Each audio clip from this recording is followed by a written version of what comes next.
Good morning. Welcome to White Bear Unitarian Universalist Church. Welcome to our Sunday service on this Labor Day weekend. We're so glad that you're choosing to join us online. In the service today, we invite you to gather anything that you need to be present. Maybe it's a journal, maybe it's a cup of tea or iced tea, depending on how warm it is outside. We also invite you to gather a chalice as well, or a candle nearby.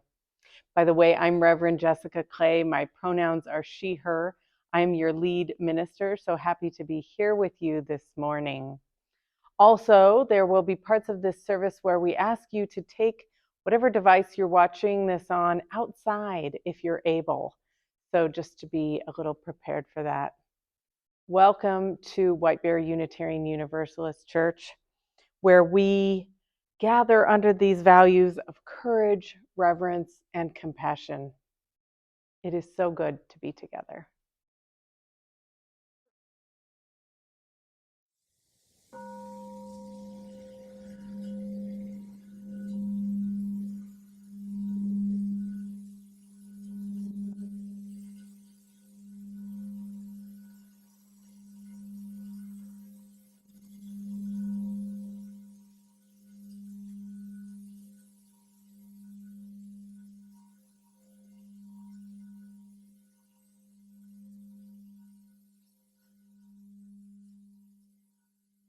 Come with us out of this place which we so often make holy by our presence.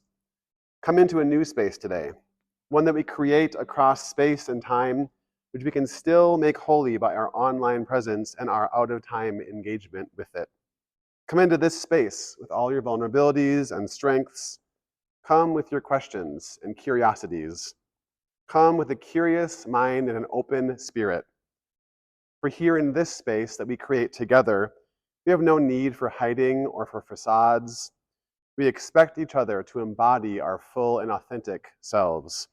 And those selves include our fears and anxieties, loves and hopes, and strengths and weaknesses. Here we hope that you can live into your truest self. Come into this space where we can move and be moved, heal and be healed, challenge and be challenged, comfort and be comforted, forgive and be forgiven. Come into this space where we set apart the ordinary, where we celebrate humanity and what it means to be human, and where we expect to give and receive compassion.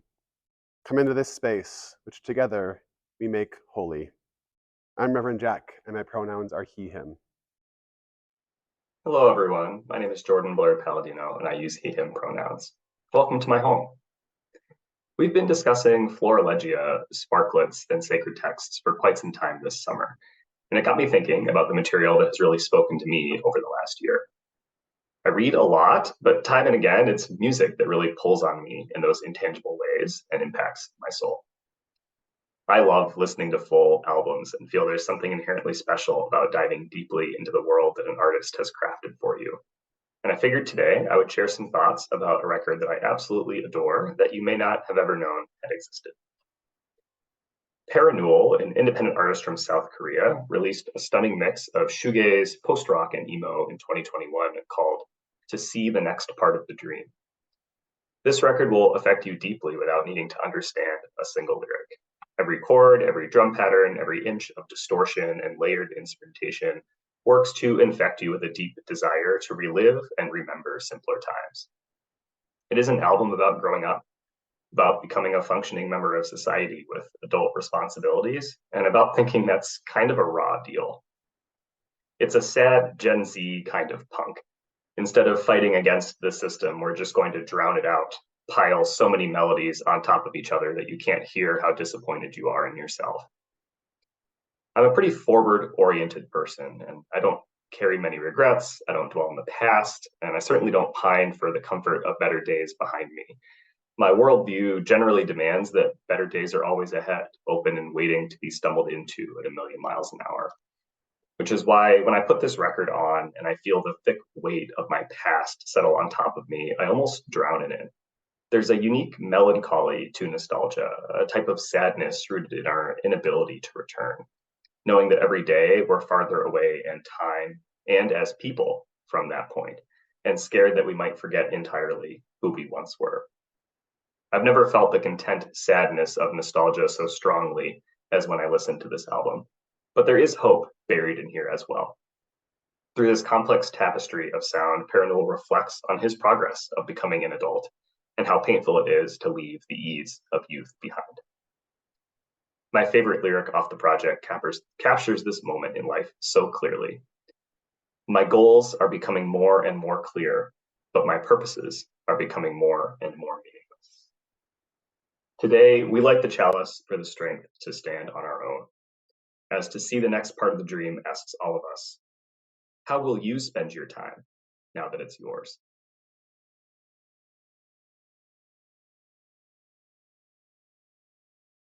Will you join me in our opening words? Love is the spirit of this church, and service is its law. This is our great covenant, to dwell together in peace, to seek the truth in love, and to help one another. Please join us for our opening hymn, Meditation on Breathing.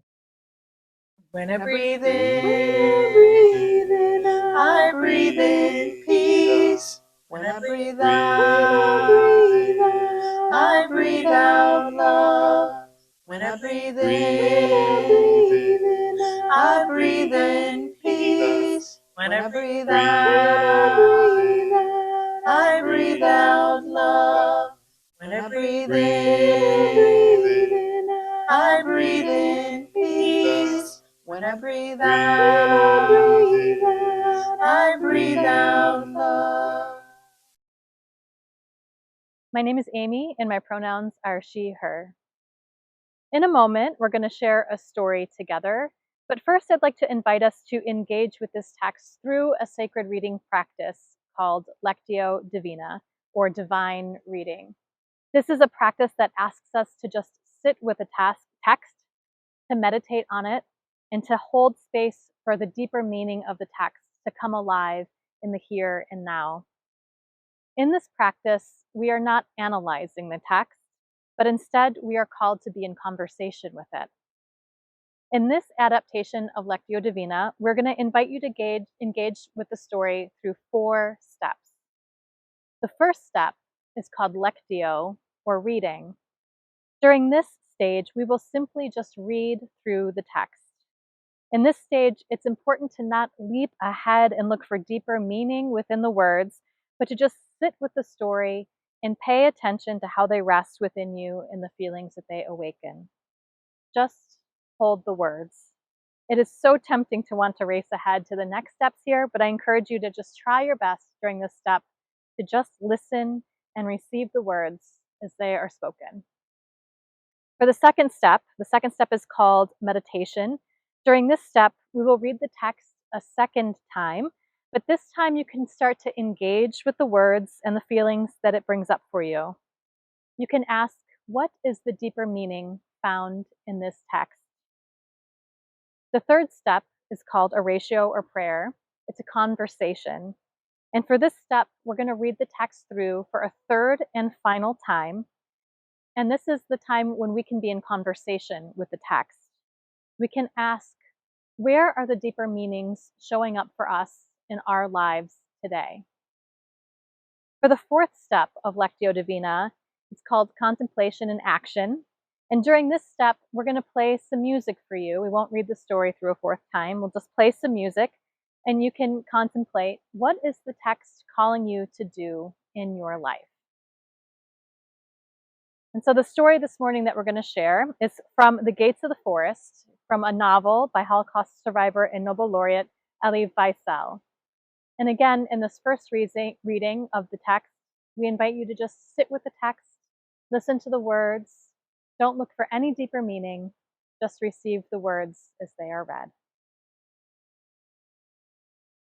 When the great Rabbi Baal Shem Tov saw misfortune threatening the Jews, it was his custom to go into a certain part of the forest and meditate. There, he would light a fire, say a special prayer, and the miracle would be accomplished and the misfortune averted. Years later, when a disciple of the Baal Shem Tov had occasion for the same reason to intercede with heaven, he would go to the same place in the forest and say, Master of the universe, listen, I do not know how to light the fire, but I am still able to say the prayer. This must be sufficient. It was sufficient, and again the miracle would be accomplished. Still later, another rabbi, in order to save his people once more, would go into the forest and say, I do not know how to light a fire. I do not know the prayer, but I know the place, and it must be sufficient. It was sufficient, and the miracle was accomplished. The years passed, and it fell to yet another rabbi to overcome misfortune. Sitting in his armchair, his head in his hands, he spoke to God.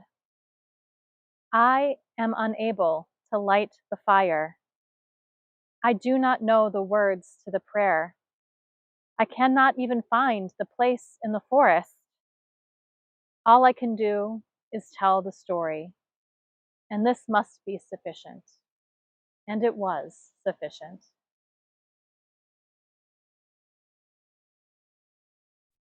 When the great Rabbi Israel Baal Shem Tov saw misfortune threatening the Jews, it was his custom to go into a certain part of the forest to meditate.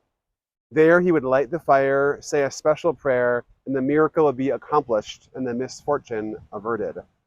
Years later, when a disciple of the Baal Shem Tov had occasion for the same reason to intercede with heaven, he would go to the same place in the forest and say, Master of the universe, listen, I do not know how to light the fire, but I am still able to say the prayer. This must be sufficient. It was sufficient, and again the miracle would be accomplished. Still later, another rabbi, in order to save his people once more, would go into the forest and say, I do not know how to light the fire, I do not know the prayer, but I know the place, and this must be sufficient. It was sufficient, and the miracle was accomplished. The years passed, and it fell to yet another rabbi to overcome misfortune. Sitting in his armchair, his head in his hands, he spoke to God. I am unable to light the fire, and I do not know the words of the prayer, and I cannot even find the place in the forest. And all I can do is tell the story, and this must be sufficient. And it was sufficient. When the great Rabbi Israel Baal Shem Tov saw misfortune threatening the Jews, it was his custom to go to a certain part of the forest to meditate. There he would light the fire, say a special prayer, and the miracle would be accomplished and the misfortune averted. Years later, when a disciple of the Baal Shem Tov had occasion for the same reason to intercede with heaven, he would go to the same place in the forest and say, Master of the universe, listen. I do not know how to light the fire, but I'm still able to say the prayer. This must be sufficient. It was sufficient, and again the miracle would be accomplished. Still later, another rabbi, in order to save his people once more, would go into the forest and say, I do not know how to light the fire. I do not know the prayer, but I know the place, and this must be sufficient. It was sufficient, and the miracle was accomplished. The years passed, and it fell to yet another rabbi to overcome misfortune. Sitting in his armchair, his head in his hands, he spoke to God. I am unable to light the fire, and I do not know the words of the prayer, and I cannot even find the place of the forest. All I can do is tell the story, and this must be sufficient. And it was sufficient.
Each week during our service, we have the practice of sharing generosity in our offertory plate.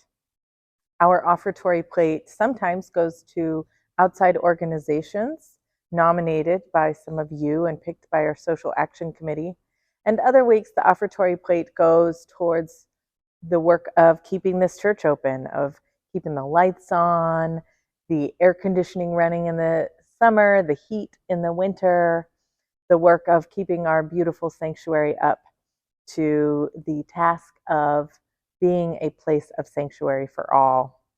There are many ways you can give today. You can text to give, you can mail a check to the office, or you can donate on our website. However you choose to give, we thank you for your generosity today. We will honor your generosity with the ways that we serve this church. Thank you, and the offertory will now be gratefully accepted.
Our reading today is a reflection on prayer by H.P. Rivers.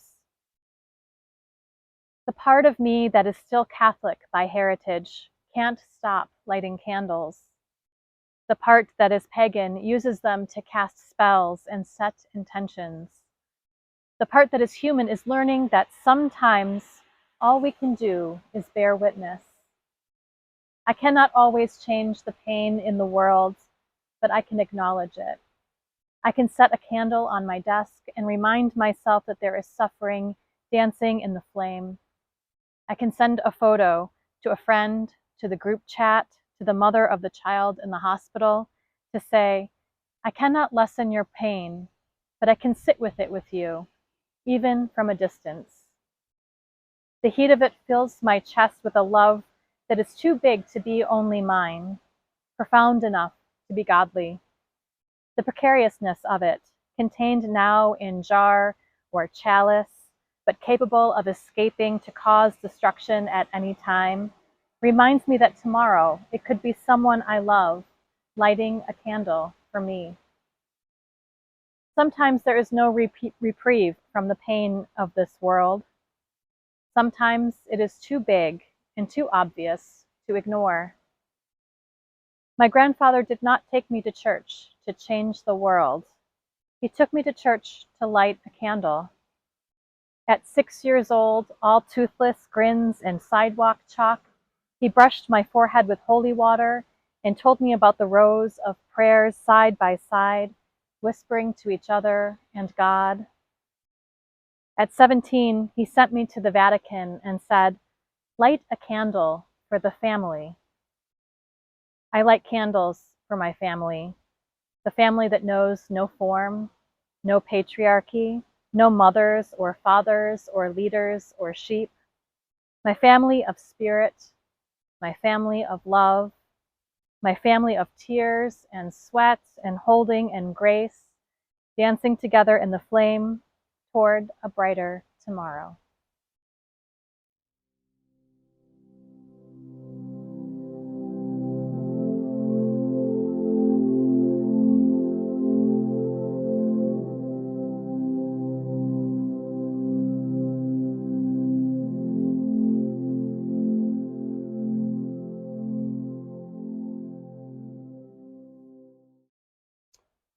I don't know about all y'all, but some people have an issue with prayer.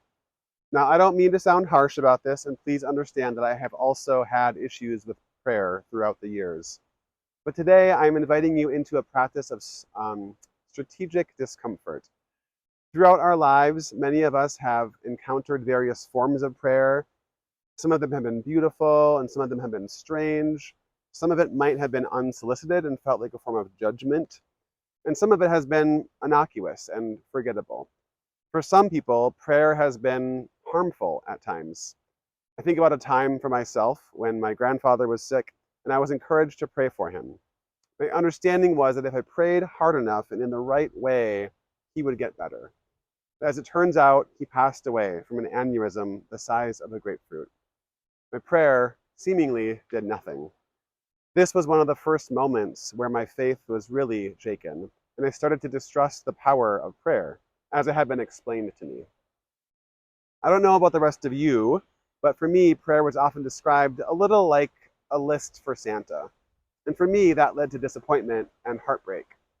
Two things helped me reclaim the practice of prayer in my own life, and I want to share them with you. First of all, I learned about the importance of a prayer life from an agnostic. And second, I learned about Anne Lamott's simple definition of prayer.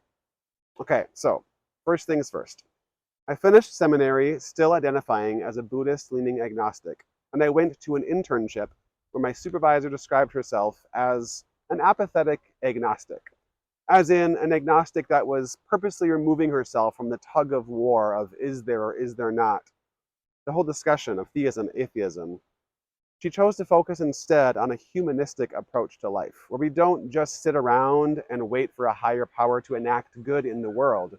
We see ourselves as agents, empowered and able to do this work. Whether or not we enlist the help of others or a higher power is an individual decision.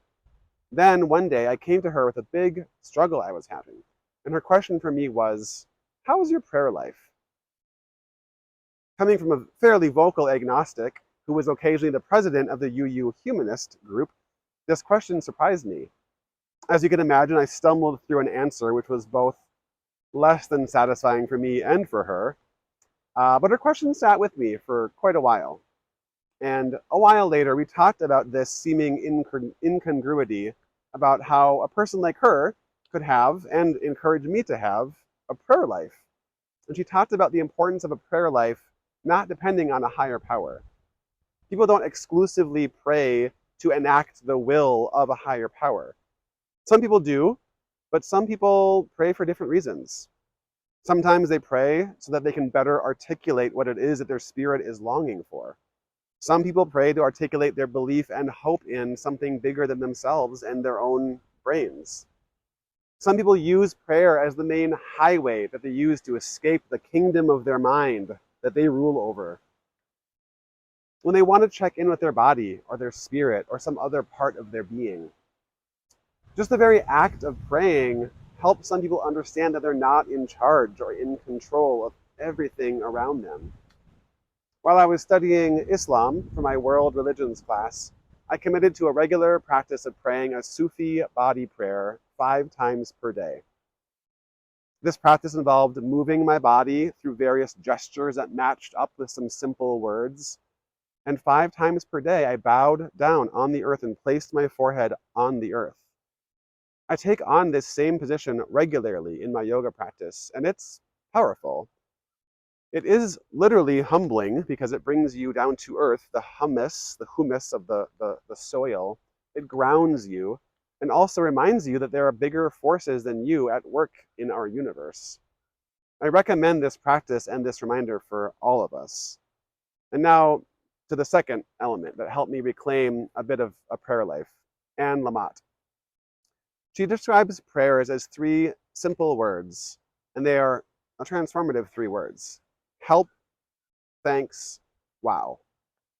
I don't think I really could have said it better, and I cling to this definition still. All of our prayers can really be categorized within those 3 words, and I often follow this format when I create a time of prayer and meditation for a Sunday morning. What do we need help with?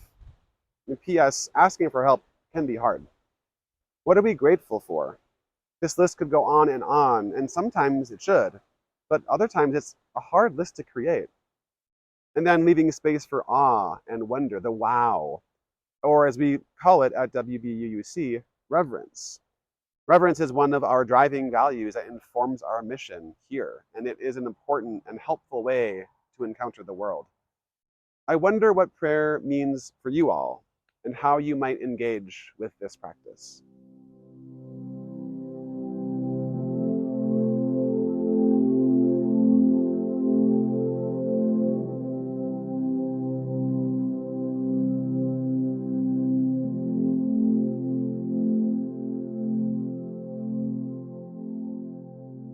I always thought I needed to be the kind of person who meditated. I always thought it was good for me. And so in my 20s, I would try to meditate by laying down on my bed. Let me tell you how successful I was at that. Not very. And then in my early 30s, I had a spiritual advisor tell me that I needed to meditate every day for 20 minutes a day without my head resting on something. Now, I didn't tell her that I had been doing a napping meditation, but she knew somehow. And so I started my journey of meditating while sitting up or walking or doing other things. I always thought I would get to the point where meditation would become easy, it would become more enjoyable, it would become an integral part of my life. And it has become integral, but the other parts, it's not easy. Meditation isn't meant to be easy. I have had so many different people in my life tell me, oh, I think I would like to meditate, but I'm not good at it. And so I'm here to tell you today, you don't have to be good at it. Most people aren't good at it. And that's kind of the point of meditation is it encourages you to get comfortable with discomfort, which why would we invite that? Because the more comfortable you can get with discomfort when you are just sitting or standing or walking, the more comfortable you are when discomfort occurs in your daily life, which we know there's no way to live a life without discomfort. And so meditation, the practice of sitting, helps you to go out and engage in the world. And a professor in seminary, I told him that I really felt like I wanted to meditate. I wasn't successful at it. And he said, start small. Start with something that's attainable, like 5 minutes a day.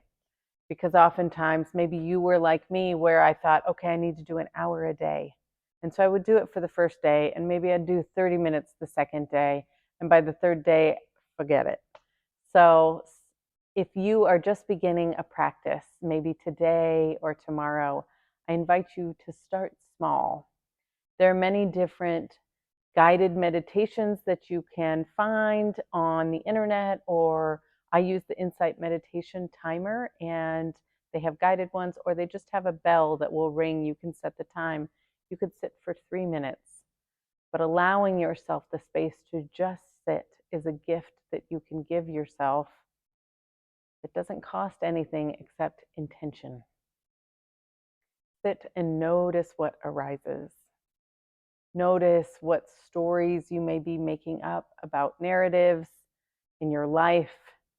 And don't judge them or try to create stories, but just allow yourself to be present and to notice and to let the thoughts flow on down the river. Notice what your body may be feeling. Notice if you are warm like Rufus is right now. Just notice. I said once to a spiritual teacher at seminary that I didn't have time to meditate, and she said, you could meditate while you're brushing your teeth. So bringing that mindfulness to your daily life is a gift you can give yourself.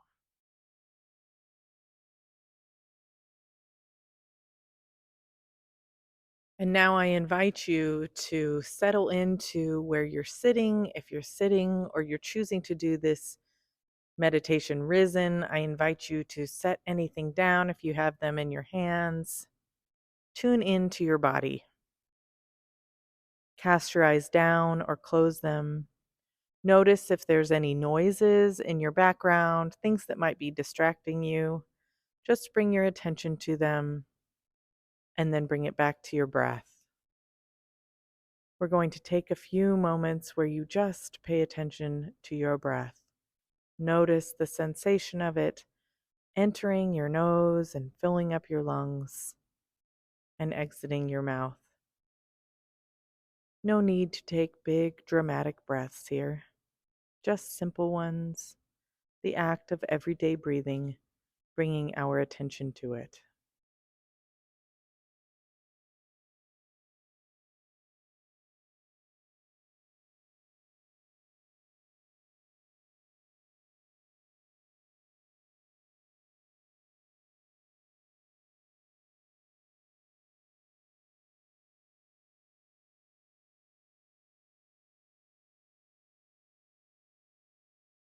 Notice if you are creating stories about your breath or about your body in this time.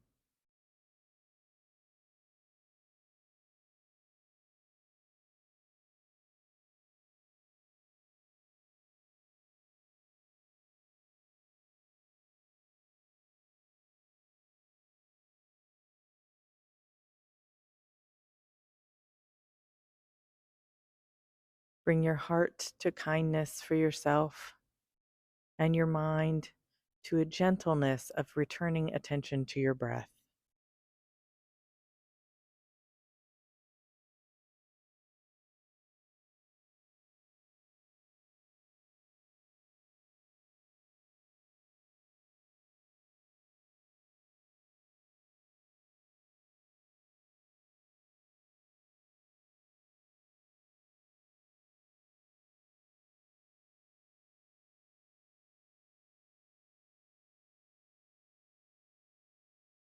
Notice where your attention might have gone.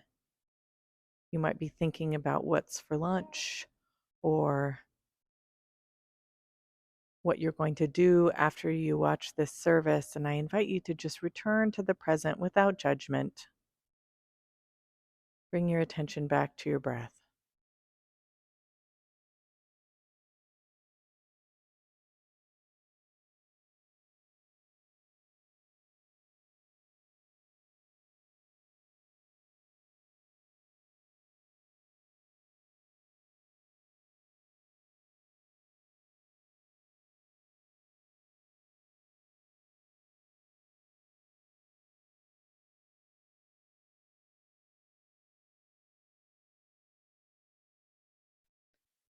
If you have any pain that's showing up in your body, notice it, send some love towards it, and then bring your attention back to your breath.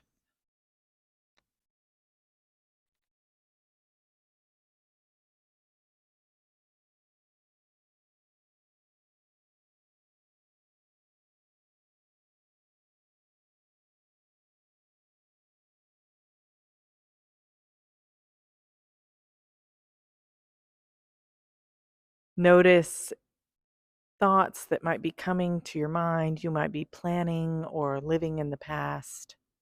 Notice them and let them float down the river. Imagine them just moving through your mind, not attaching to them, not clinging, just floating on down.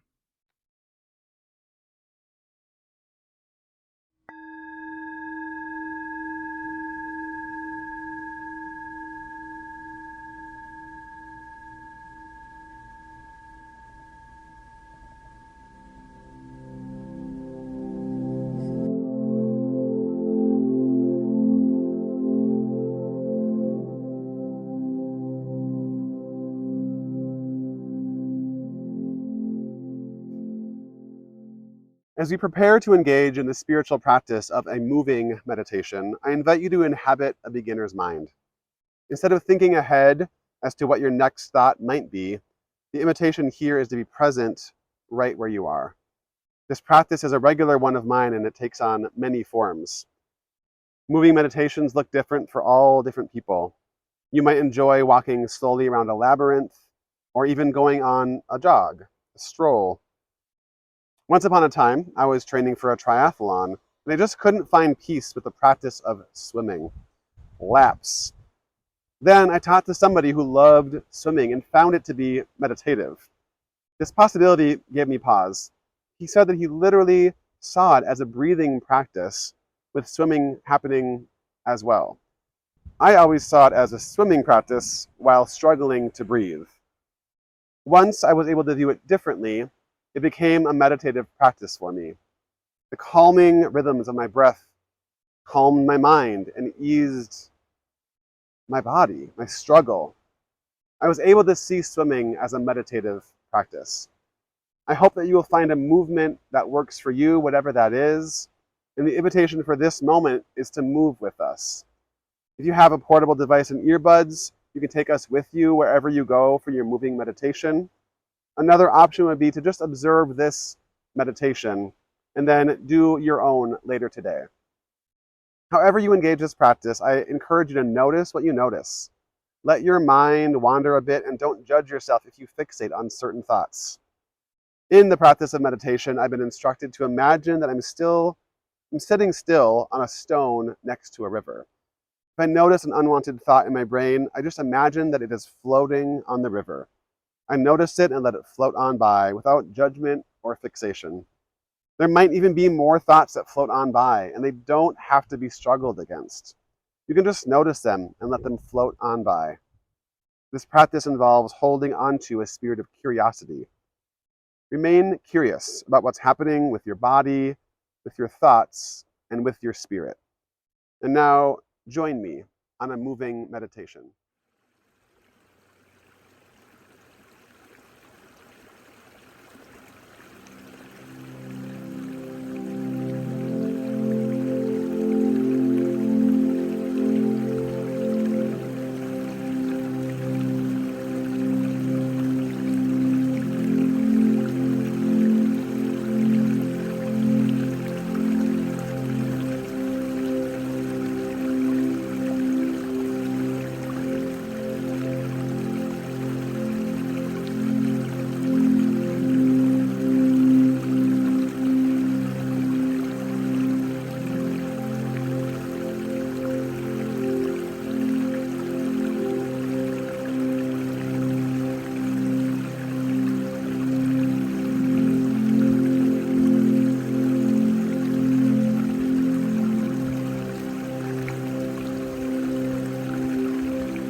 Please join us for our closing hymn, One More Step. The words are on your screen. We sing this song as we prepare to transition out into the world, but we also know that there are more ways of moving in the world than steps. So if you would like to replace the word step with roll or however you choose to move in the world, feel free to. One more step, we will take one more step, till there is peace for us and everyone. We'll take one more step. One more word, we will say one more word, till every word is heard by everyone. We'll say one more word.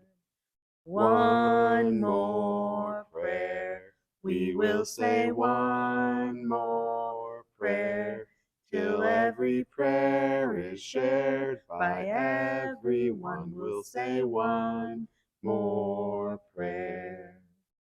One more song, we will sing one more song, till every song is sung by everyone. We'll sing one more song. May we go forth today knowing about some of our opportunities for growth. May we face them with courage and reverence. Let us recommit to growing our souls, enriching our spirits, tending to our interior lives, as we also recommit to serving the world in love. May it be so. Go in peace.